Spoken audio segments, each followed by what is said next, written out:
kegembiraan yang membawa manfaat kepada seseorang bukan hanya di dunia, tetapi manfaat kegembiraan yang akan diraih olehnya bila mana berjumpa dengan Allah.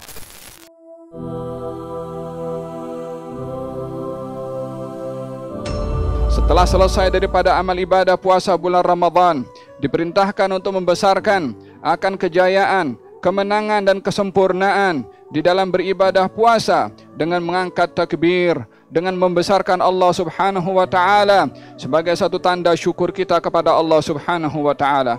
Baginda Rasulullah sallallahu alaihi wa ala alihi wa sahbihi wasallam meletakkan falsafah di dalam meraihkan hari raya Idul Fitri, yaitu di dalam hadisnya beliau bersabda, lis-shaim farhatan, bagi orang yang berpuasa ada dua kegembiraan, farhatun inda fitrihi wa farhatun inda liqa'i rabbih, kegembiraan ketika berbuka dan kegembiraan ketika berjumpa dengan Tuhannya.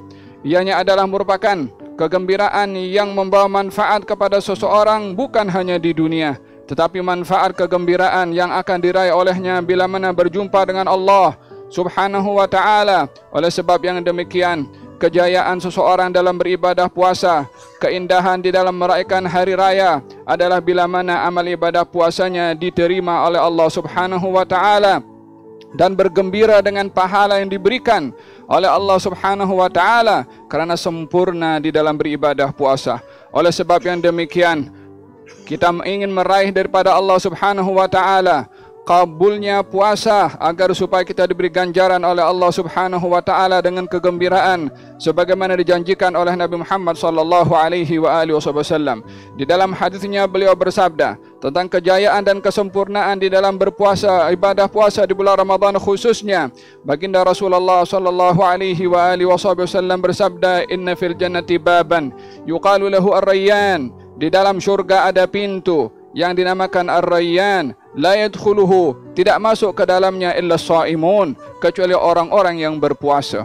Oleh sebab yang demikian, kejayaan dan keindahan dalam berpuasa adalah bila mana seseorang dapat masuk syurga melalui pintu Ar-Rayyan yang disediakan oleh Allah Subhanahu wa taala bagi mereka yang berpuasa.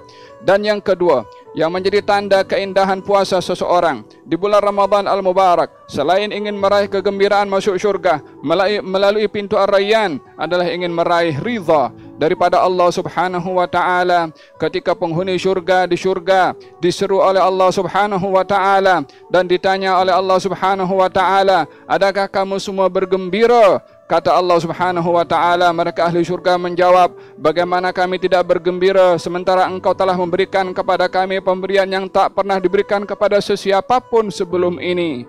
Lalu Allah berfirman, mahukah kamu aku berikan yang lebih baik daripadanya? Ahli syurga bertanya, apa yang lebih baik daripadanya wahai Allah? Uhillu alaikum ridwani fala askhatu alaikum ba'dahu abada. Aku berikan dan anugerahkan kepada kamu ridha aku dan aku tidak murka kepada kamu selama-lamanya. Ini kegembiraan pada hari raya. Ini kejayaan mereka yang berpuasa meraih masuk syurga melalui pintu Ar-Rayyan dan mendapatkan ridha daripada Allah Subhanahu wa taala. Oleh sebab yang demikian, raihlah kesempurnaan dan kejayaan berpuasa dengan merayu dan merintih kepada Allah Subhanahu wa taala agar supaya amal ibadah puasa kita diterima dan dimakbulkan oleh Allah Subhanahu wa taala.